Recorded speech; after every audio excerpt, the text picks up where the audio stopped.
चरित्रे महान संगीत तज्ञांची या अंतर्गत आज आपण गायक मुकेश यांच्याबद्दल माहिती घेणार आहोत. मुकेशचंद माथुर मुकेश म्हणून ओळखले जातात. ते एक भारतीय पार्श्वगायक होते. त्यांना हिंदी चित्रपट उद्योगात सर्वात लोकप्रिय आणि प्रशंसित पार्श्वगायकापैकी एक मानले जाते. त्यांना मिळालेल्या असंख्य नामांकनामध्ये 1973 साली आलेल्या रजनीगंधा चित्रपटातील त्यांच्या कई बार यूं ही देखा है या गाण्याने त्यांना सर्वोत्कृष्ट पुरुष पार्श्वगायकाचा राष्ट्रीय चित्रपट पुरस्कार मिळाला. मुकेश यांचा जन्म 22 जुलै 1923 रोजी दिल्ली येथे एका माथुर कायस्थ कुटुंबात झाला.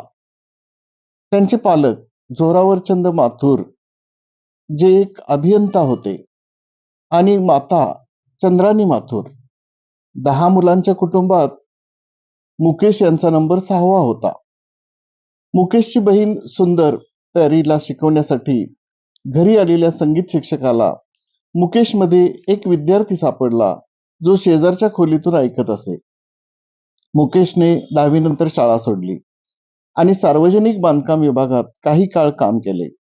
दिल्लीतील नोकरी दरम्यान त्याने व्हॉइस रेकॉर्डिंग मध्ये प्रयोग केले आणि हळूहळू त्याची गायन क्षमता आणि वाद्य कौशल्ये विकसित झाली. मुकेशचा आवाज पहिल्यांदा त्यांच्या दूरच्या नातेवाईक मोतीलाल यांना त्यांच्या बहिणीच्या लग्नात गायला तेव्हा लक्षात आला. मोतीलाल मुंबई येथे त्याला घेऊन गेले आणि पंडित जगन्नाथ प्रसाद यांच्याकडून गायनाचे धडे घेण्याची व्यवस्था केली. या काळात मुकेश यांना निर्दोष या हिंदी चित्रपटात अभिनेता गायक म्हणून भूमिका करण्याची ऑफर देण्यात आली. नीलकंठ तिवारी यांनी लिहिलेल्या निर्दोष चित्रपटासाठी अभिनेता गायक म्हणून पहिले गाणे दिल ही बुझा हुआ हो तो हे होते. 1945 मध्ये पहली नजर या चित्रपटात अभिनेता मोतीलाल यांच्यासाठी दिल जलता है तो जलने दे हे पार्श्वगायक म्हणून त्यांचे पहिले हिट गाणे होते, ज्याचे संगीत अनिल विश्वास यांनी दिले होते आणि गीते सरफदार आह सीतापुरी यांनी लिहिली होती. मुकेश हे गायक के.एल. सहगल यांचे इतके चाहते होते की त्यांच्या सुरुवातीच्या काळात ते त्यांच्या आवाजाचे अनुकरण करायचे. खरं तर असे म्हटले जाते की जेव्हा के.एल. सहगल यांनी पहिल्यांदा दिल जलता है हे गाणे ऐकले तेव्हा त्यांनी म्हटले होते की हे विचित्र आहे, मला हे गाणे आठवत नाही. संगीत दिग्दर्शक नौशाद अली यांच्या मदतीने मुकेश यांनी स्वतःची गायनशैली निर्माण केली, ज्यांनी मुकेश यांना त्यांच्या सैगल शैलीतून बाहेर पडून स्वतःची शैली निर्माण करण्यासाठी मदत केली.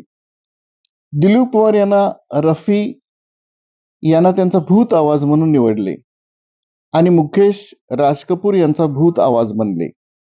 मुकेशने शंकर जयकिशन साठी सर्वाधिक म्हणजे 133 गाणी रेकॉर्ड केली.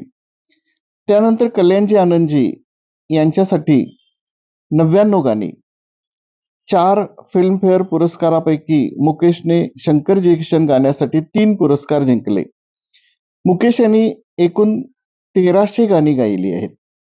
त्यांच्या समकालीनांनी गायलेल्या गाण्यापेक्षा ही संख्या कमी आहे. पण वस्तुस्थिती अशी आहे की मुकेश यांनी प्रमाणापेक्षा गुणवत्तेवर जास्त भर दिला. 1970च्या दशकात त्यांनी गायलेली गाणी तुलनेने कमी होती, कारण त्यांच्या हृदयविकाराच्या समस्येमुळे त्यांची तब्येत बिघडत होती. मुकेश यांनी शंकर जयकिशन, कल्याणजी आनंदजी, सलील चौधरी, खय्याम, नौशाद, एस.डी. बर्मन, अनिल विश्वास, रोशन, लक्ष्मीकांत प्यारेलाल इत्यादी संगीतकाराबरोबर गायन केले. मुकेश यांनी राज कपूरसाठी 110 गाणी गायली, मनोज कुमारसाठी 47 गाणी गायली आणि दिलीप कुमारसाठी 20 गाणी गायली.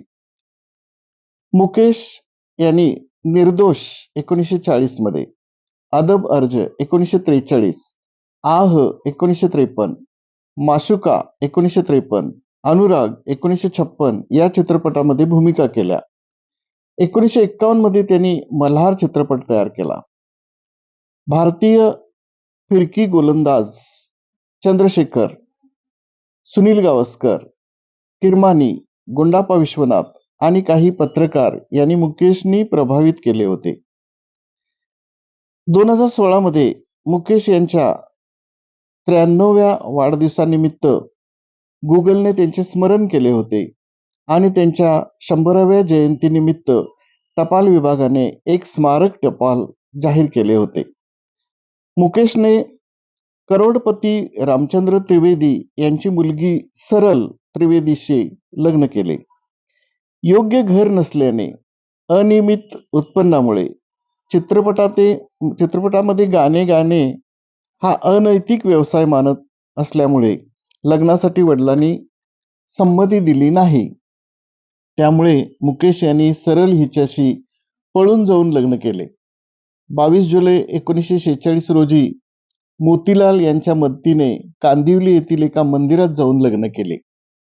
या जोडप्याला 5 मुले होती. नितीन मुकेश हा मुकेश यांचा नातू म्हणजे नितीनचा मुलगा आहे. 27 ऑगस्ट 1976 रोजी मुकेश यांचे अमेरिकेतील मिशिगन येथील डेट्रॉइट येथे हृदयविकाराच्या झटक्याने निधन झाले, जिथे ते एका संगीत कार्यक्रमामध्ये सादरीकरण करण्यासाठी गेले होते. त्या दिवशी ते सकाळी लवकर उठले आणि आंघोळ करण्यासाठी गेले.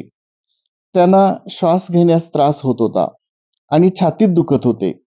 त्यांना तातडीने रुग्णालयात नेण्यात आले, परंतु डॉक्टरनी त्यांना मृत घोषित केले. संगीत कार्यक्रमाचा उर्वरित कार्यक्रम लता मंगेशकर आणि त्यांचा मुलगा नितीन मुकेश यांनी पूर्ण केला. त्यांच्या निधनाची बातमी अभिनेते राज कपूर यांना पोचली तेव्हा त्यांना अश्रू अनावर झाले आणि त्यांनी म्हटले, मी माझा आवाज आज गमावला आहे. मुकेश यांना काही पुरस्कार मिळाले. 1974 मध्ये रजनीगंधा चित्रपटातील कई बार यूं ही देखा है या गाण्यासाठी त्यांना सर्वोत्कृष्ट पार्श्वगायनाचा राष्ट्रीय चित्रपट पुरस्कार मिळाला. त्यांना काही फिल्मफेअर पुरस्कार मिळाले. 1959 मध्ये अनाडी चित्रपटातील सब कुछ सीखा हमने, 1970 मध्ये पहचान चित्रपटातील सबसे बडा नादान, 1972 मध्ये बेईमान चित्रपटातील जय बोलो बेईमान की या गाण्यासाठी, 1976 मध्ये कभी कभी या चित्रपटातील कभी कभी मेरे दिल में या गाण्यासाठी. त्यांना काही सर्वोत्कृष्ट पुरुष गायक पुरस्कार मिळाले. त्यामध्ये 1967 मध्ये तिसरी कसम या चित्रपटासाठी पुरस्कार मिळाला. 1968 मध्ये मिलन या चित्रपटासाठी त्यांना पुरुष पार्श्वगायक पुरस्कार मिळाला. 1970 मध्ये सरस्वती चंद्र या चित्रपटासाठी त्यांना पुरस्कार मिळाला. मुकेश यांनी काही शास्त्रीय रागातील गाणी गायली आहेत. ती मी माझ्या डिस्क्रिप्शन बॉक्समध्ये दिलेली आहेत. धन्यवाद.